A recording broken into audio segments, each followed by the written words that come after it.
Iran Daily Briefing. Thursday, April 16, 2026.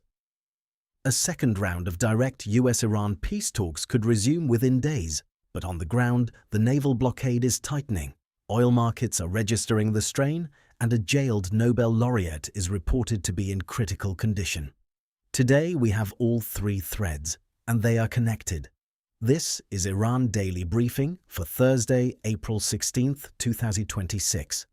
47 days ago, on February 28, the US and Israel struck Tehran. As we reported at the time, those strikes killed Ali Shamkhani, a key figure in Iran's security and nuclear policymaking. That was the opening act of the conflict we have been tracking every day since. Today is day 48, counting February 28th. As day 1. In the weeks that followed, the US formalized a naval blockade of Iranian ports, most recently confirmed in a US military statement issued yesterday, Wednesday, April 15th. That blockade is now the dominant pressure point in this conflict, economically and militarily. Against that backdrop, diplomatic channels are open. Pakistan is mediating. A second round of direct US-Iran talks may be days away. And Pakistani sources are telling Al Jazeera there has been, in their words, a major breakthrough on Iran's nuclear program, though that claim has not been independently confirmed. Here is what we are covering today: the state of those talks, the blockade's measurable economic impact, a critical development in the health of imprisoned Nobel laureate Narges Mohammadi, and an assessment from a former Israeli intelligence official that is drawing attention. A note for regular listeners. All of today's sourcing carries moderate confidence levels, single source or early-stage reporting across the board. We will flag that where it matters, the full picture is still forming.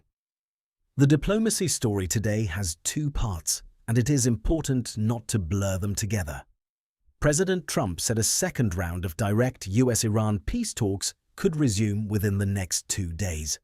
That statement came via NPR.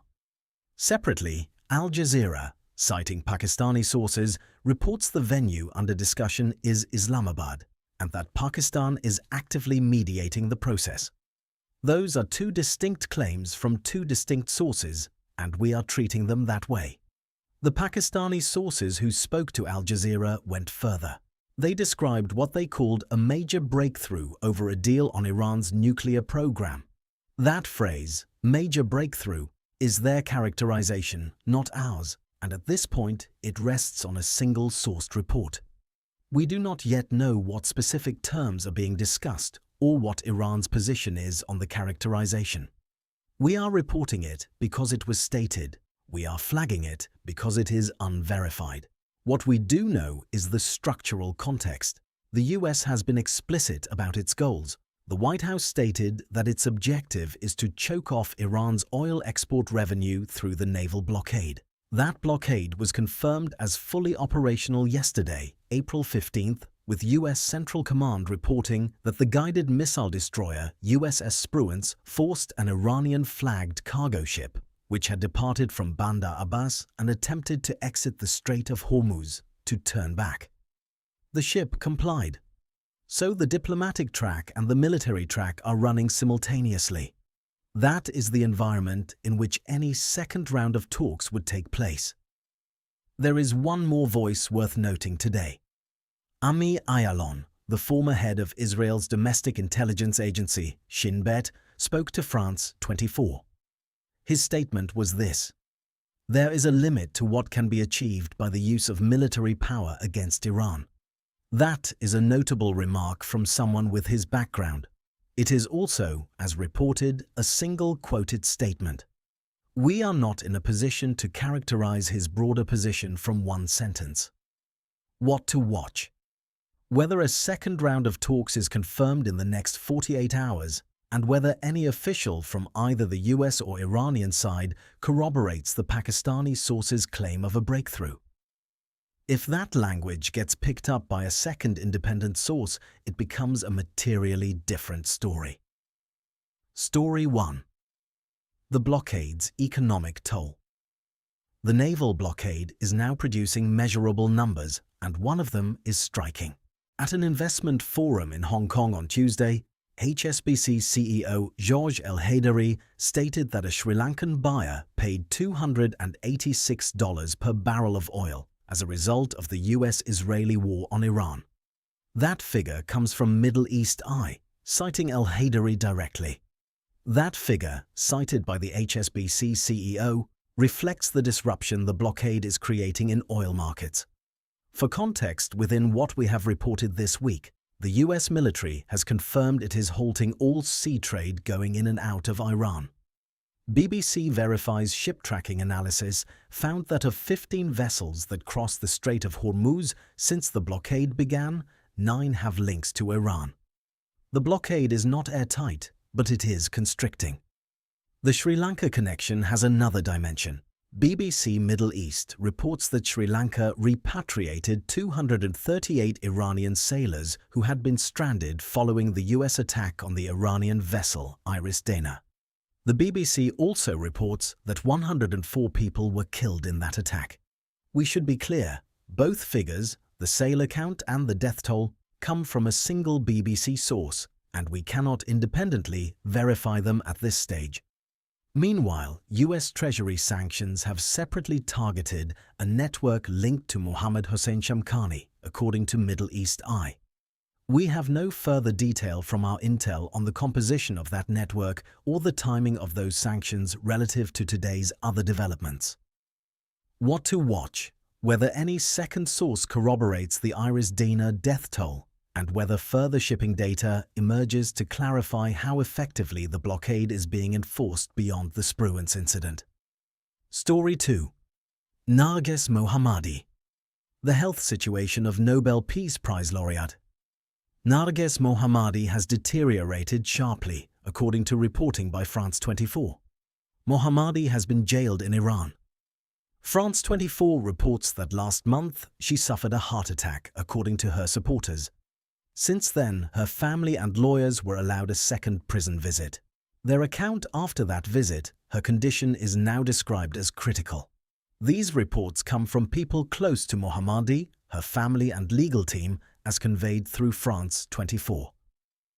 Iranian authorities have not responded to these claims in today's available reporting. What to watch? Any official Iranian statement on her condition, and whether international pressure intensifies in response to the critical health reports. Story 3. Iran's internet shutdown. Iran's internet shutdown has now entered its 48th consecutive day, according to internet monitor NetBlocks, as cited by Middle East Eye.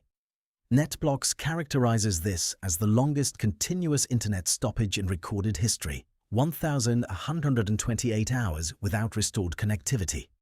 That is a significant claim. It rests on NetBlocks as a single source, and we are reporting it as their finding.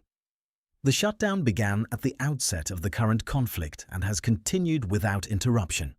Its duration is now itself a data point in understanding the Iranian government's information posture during this crisis. What to watch? Any sign of partial or selective restoration of connectivity, which would signal a shift in the government's internal communication strategy. We opened today's briefing with 3 threads: diplomacy, the blockade, and Narges Mohammadi. You now have the full picture on each. On diplomacy. The talk signal is real, but it rests on a single characterization: major breakthrough, from Pakistani sources speaking to Al Jazeera. The US side has confirmed talks could resume. The details remain unverified. On the blockade, the USS Spruance enforcement action is confirmed. The oil price figure from the HSBC CEO is on the record. The Iris Dana death toll is single source and unconfirmed. On Mohammadi, the heart attack report and the critical condition assessment both come through her family and legal team, as reported by France 24.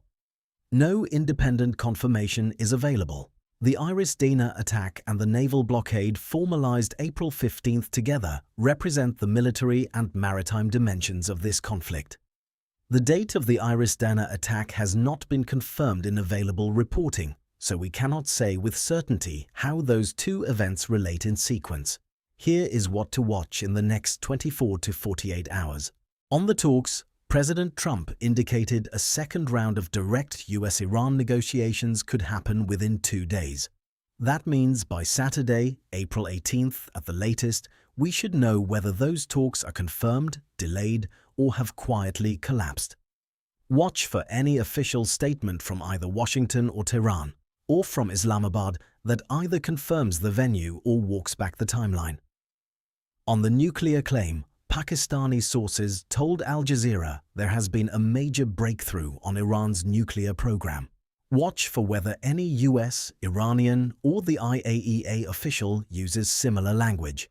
If no one does, the claim weakens significantly. If someone does, this becomes the dominant story of the week.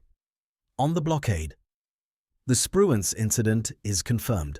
Watch for additional enforcement actions, or for any reported attempt by an Iranian-linked vessel to push through rather than comply. Patterns of enforcement and resistance will tell us more than any single incident. On Narges Mohammadi, given the reported critical condition, watch for any statement from Iranian prison authorities or the judiciary. Watch also for international response. Statements from governments or human rights bodies that have previously engaged on her case. On the internet shutdown, day 48. Today, if NetBlocks records any restoration, even partial, that would be the first movement in nearly 7 weeks and would warrant close attention to what changed and why. Today's episode covered the state of US-Iran diplomacy and the Pakistan mediation track, the naval blockade's confirmed enforcement and its documented impact on oil markets, the critical health situation of Narges Mohammadi, and Iran's 48th consecutive day of internet shutdown. A standing note for today. Source confidence across this episode is moderate. Single source and early-stage reporting on several key claims pending further verification. We will update as the picture develops. We'll be back tomorrow morning with the next briefing. If you found today's briefing valuable, subscribe wherever you listen to podcasts. New episodes every morning.